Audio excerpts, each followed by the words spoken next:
కాపులను రాజకీయంగా వాడుకోవాలని చూడటం వైసీపీకే చెల్లిందని జనసేన నేత కిరణ్ రాయల్ విమర్శించారు. రాజకీయ ప్రయోజనాల కోసం కాపు కార్డును వైసీపీ అస్త్రంగా ఉపయోగిస్తోందని మండిపడ్డారు. కాపు సామాజిక వర్గాన్ని రాజకీయంగా విడగొట్టే ప్రయత్నాలు జరుగుతున్నాయని తెలిపారు. ప్రజలను తప్పుదోవ పట్టించే రాజకీయాలు వైసీపీ మానుకోవాలని సూచించారు. కాపుల సంక్షేమం కంటే రాజకీయ లబ్దిపైనే వైసీపీ దృష్టి పెట్టిందని ఆరోపించారు. రాష్ట్ర ప్రజలు వైసీపీ రాజకీయాలను గమనిస్తున్నట్లు కిరణ్ రాయల్ తెలిపారు.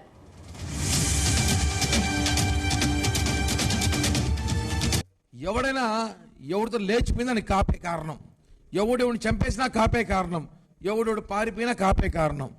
ఆఖరికి ఒక రౌడీ స్టేట్ అదృశ్యమైతే దానికి కారణం ఎవరు? కాపు నాయకుడు. దానికంత కారణం ఎవరు? పవన్ కళ్యాణ్. ఈ రాష్ట్ర డిప్యూటీ సీఎం పవన్ కళ్యాణ్ గారు అన్నిటికీ కారణం అని చెప్పి ప్రచారం చేస్తారు వైఎస్ఆర్ కాంగ్రెస్ పార్టీ కాపు నాయకులు. విషయానికి వస్తే వీళ్ళందరూ ఇప్పుడు మేము చూపించిన పోస్టర్లు అందరూ కూడా పేరు నాని, అమ్మటి రాంబాబు, అక్క వంగ గీత, ఇంకా గుడివాళ్ళ అమ్మనాథ్, బొత్స సత్యనారాయణ, వీళ్ళందరూ కూడా కాపు కార్డుతో మంత్రుల పదవులు పొందిన వాళ్ళు. కాపు కార్డుతోనే, కాపు కులంతోనే. వీళ్ళేదో పెద్ద పోటుగాలని కాదు. వీళ్ళు ఈరోజు రాష్ట్రంలో కాపులు రచ్చబెట్టి, కాపుల మీద చిచ్చు పెట్టి వేడుక చూస్తున్నారు.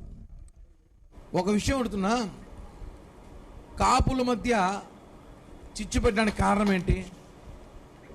కూటమిలో